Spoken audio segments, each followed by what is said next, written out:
Selamat sore buat semuanya. Izin mohon sebelum masuk ke permasalahan cekal, tentu kita masuk ke konstitusi kita dulu, yaitu mengenai negara kita. Negara kita ini negara undang-undang, negara hukum. Kalau kita baca di konstitusi kan di pasal 28 itu sudah jelas. Kemudian akan muncul masalah asas praduga tak bersalah juga.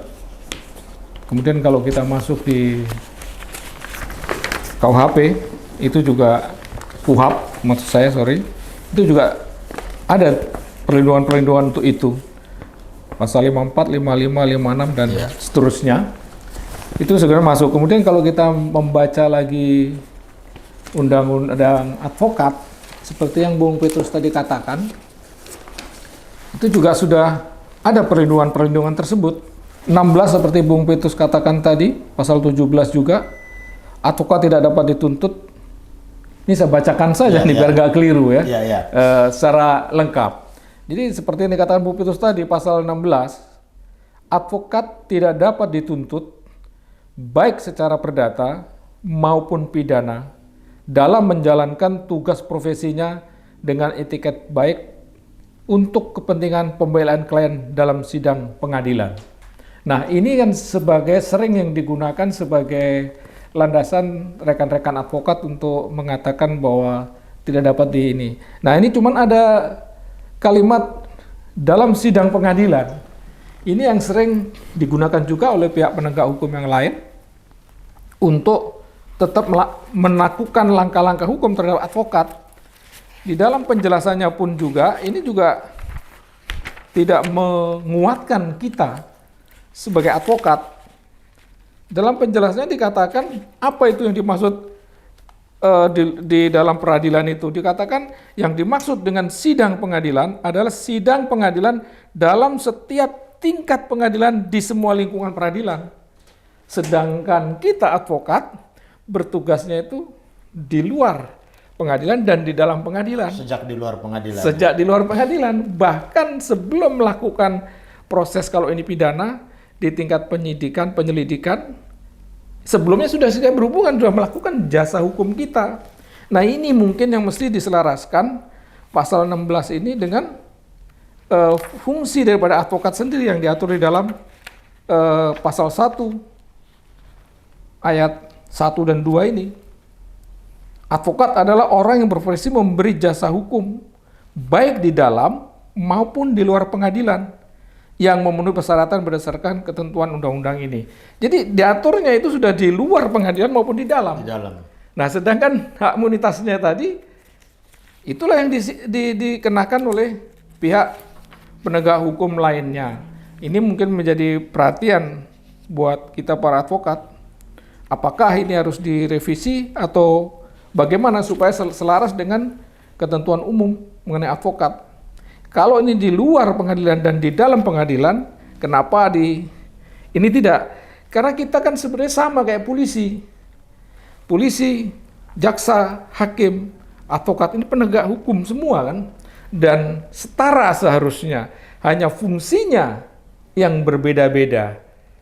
Hakim saat itu mengatur, kita yang mendampingi untuk kontrol dan sebagainya. Tanpa advokat, sidang atau peradilan itu tentu juga tidak akan berjalan dengan baik. Itu seperti mengenai dari sisi perspektif advokatnya ya. Nah, kalau mengenai tindakan pidana korupsinya langsung menjurus ke pencekalan, ini juga sebenarnya juga bisa juga dibilang prematur atau tidak prematur, tentu tergantung dari hasil penyidikan dari KPK. Namun juga mesti diperhatikan juga oleh KPK, apalagi saat ini yang KPK sendiri juga disorot dengan cukup kritis, bahkan mantan-mantan komisioner KPK pun ikut berdemo. Ini kaitan dengan etika dan hal ini. Nah, apakah sudah selayaknya dan seharusnya advokat itu sudah dicekal sejak awal? Belum tahu juga statusnya, masih saksi. Apakah sudah layak? Memang tidak ada batasan yang melarang atau menegaskan secara tegas mengenai hal ini. kalau dikenakan pasal 21 itu kan itu juga jadi problematik. Nanti kita bisa berdiskusi mengenai pasal 21 itu sendiri. Jadi menurut saya KPK harus lebih berhati-hati dan wise. Nanti akan kita berikan contoh kaitan dengan pasal 21 ini. Kalau bicara tentang hal ini, memang ini salah kita. Salah kita semua para advokat, dan khususnya organisasi advokat ini yang tidak mau memposisikan diri untuk setara dengan para penegak hukum lainnya. Bahkan sekarang berkembang mungkin ratusan jumlah organisasi advokat. Nah ini marilah, coba yang dari Pradi ini, para ketua umum Pradi ini, coba bicaralah. Kalau saya menginginkan, ya ini harusnya respon dengan kuat, dengan serius, agar kita, para advokat ini terlindungi dan setara. KPK ini kan sering juga melampaui dari KUHAP untuk mendampingi saat diperiksa, itu kan tidak dilaksanakan ketentuan KUHAP itu. Nah ini bagian menyikapin. Dulu kita sebagai advokat atau teman-teman sebagai advokat yang mendampingi klien masuk ke KPK itu tidak diberikan name tag, itu yang sederhana aja, name tag tentang status advokat, tapi tamu. Padahal sebagai tamu dan advokat itu sangat berbeda jauh. Dan kemudian mengenai advokat dengan klien kan tidak boleh disamakan. Kalau tadi rekan kita sebagai kuasa hukumnya seseorang tersebut, ya tidak boleh apa yang dilakukan dia itu merupakan kelakuannya si advokat, bukan. Kan beda antara orang yang dibela atau dengan advokatnya. Dan memang juga diatur juga kalau kita mau baca pasal 19 ayat 2, itu ada batasan juga. Advokat berhak atas kerahasiaan hubungannya dengan klien, termasuk perlindungan atas berkas dan dokumennya terhadap penyitaan atau pemeriksaan dari perlindungan terhadap penyadapan atas komunikasi elektronik advokat. Nah, ini informasi-informasi menjadikan advokat itu dicekal, apakah juga hasil penyadapan? Ini kan juga nggak boleh dibatasi kalau kita baca pasal betul. 19 ayat 2 Undang-Undang Advokat. Seperti itu. Dan kalau kemudian kita baca di pasal 17, ditegaskan di sini, dalam menjalankan profesinya, advokat berhak memperoleh informasi, data, dan dokumen lainnya, baik dari instansi pemerintah maupun pihak lain yang berkaitan dengan kepentingan tersebut yang diperlukan untuk pembelaan kepentingan kliennya sesuai dengan peraturan perundang-undangan. Nah, apakah hal-hal yang ini kemudian saking pinternya mengatur strategi dan dalam pengungkapan, pembelaan, pendampingan terhadap kliennya menjadikan dia sebagai orang yang dianggap menghalang-halang itu. Nah, kalau kita berani menjelaskan, memposisikan, mendudukkan, polisi, jaksa itu akan memperhatikan dan mendudukkan, beda dengan KPK. Ya memang kembali lagi ini ya kita lah, khususnya organisasi advokat. Dulu sebenarnya kan KPK, polisi, kejaksaan itu kan bisa menggunakan juga mekanisme organisasi itu sebenarnya. Sebelum mencekal misalnya, bisa panggil atau undang atau bertanya kepada organisasinya. Dulu kan ada kerjasama antara, kalau dulu nih sudah jatuh tempo, seperti polisi, kejaksaan, jaksa agung, dan organisasi advokat. Ada MOU-nya. Nah, mekanisme kan bisa digunakan. Sekarang polisi juga menghidupkan, mendamaikan perkara-perkara yang bisa didamaikan supaya tidak berproses hukum lebih lanjut. Nah, saya kira perlu dihidupkan kembali.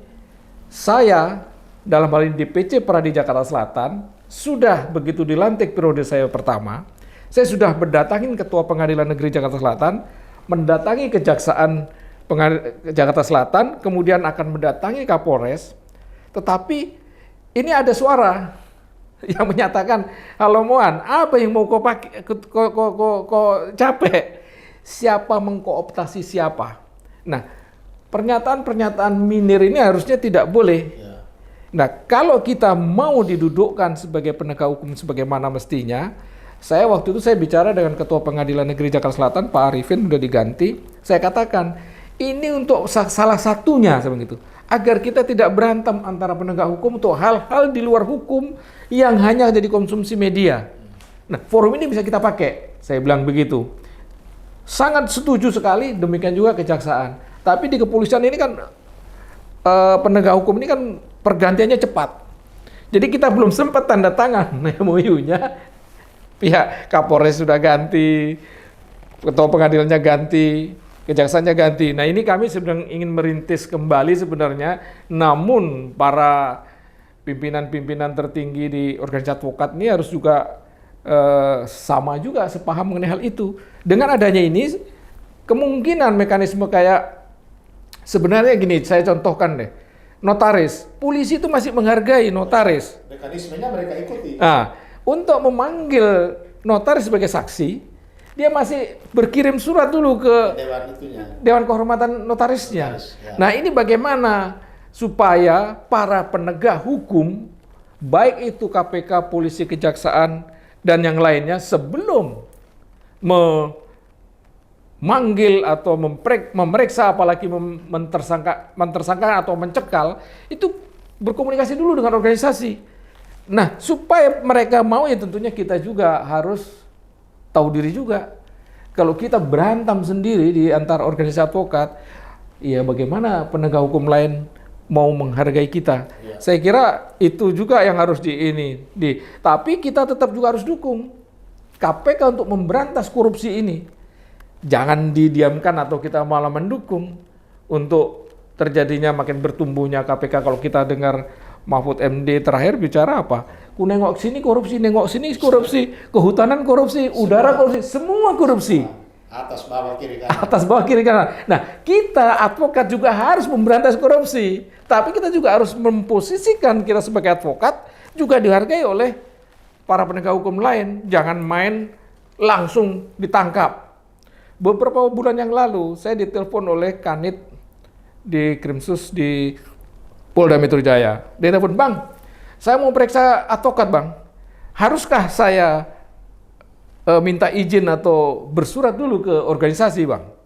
Kan MOU-nya sudah habis itu, Bang." Nah, ini dia. Jadi dia sendiri bertanya, tapi dijawab sendiri. Nah, apa yang ini kan itu dia masih menghargai profesi advokat. Masih menghargai profesi advokat, tapi ditembak langsung. MOU-nya kan sudah habis tuh, Bang.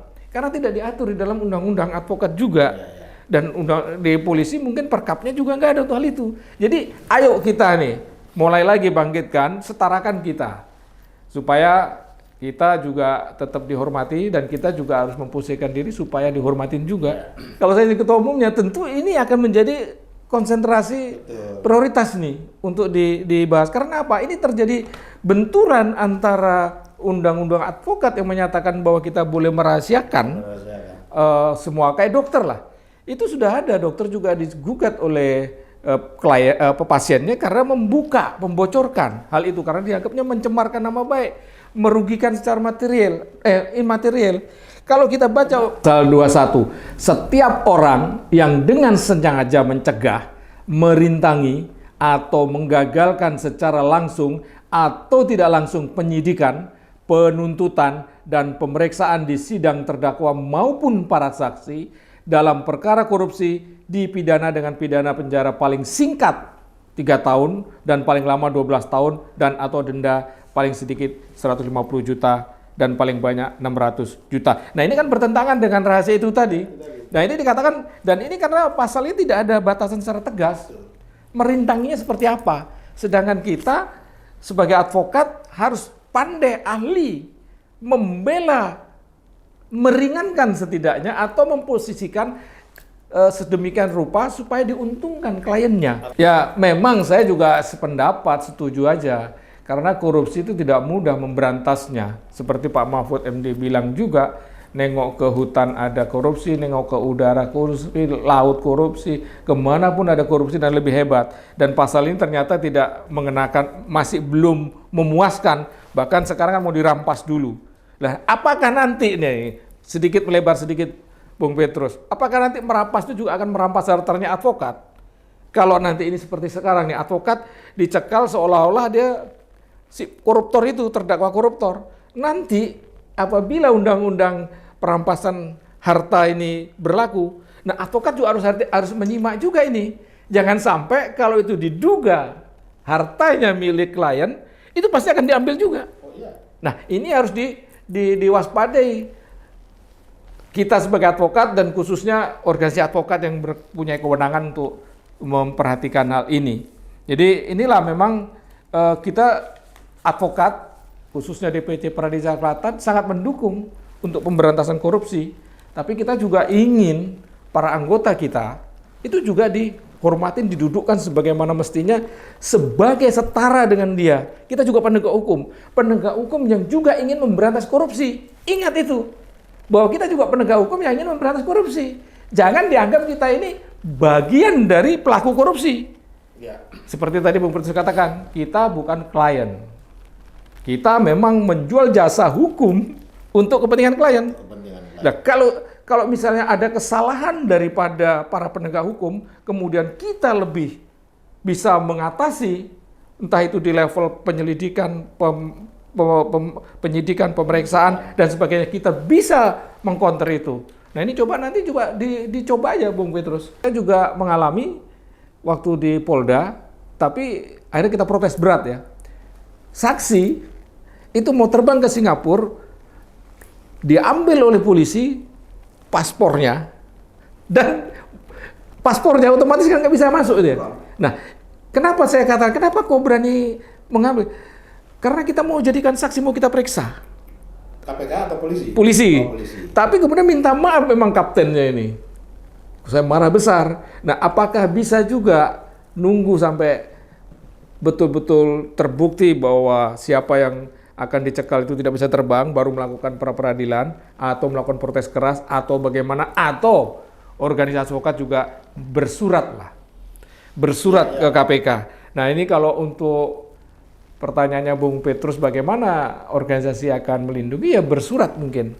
Seperti ada anggota kami yang di DPO oleh polisi, kita suratin itu anggota, kita panggil untuk kita mintain keterangan. Nah, harusnya para penegak hukum ini juga coba menghargai juga organisasi advokat ini.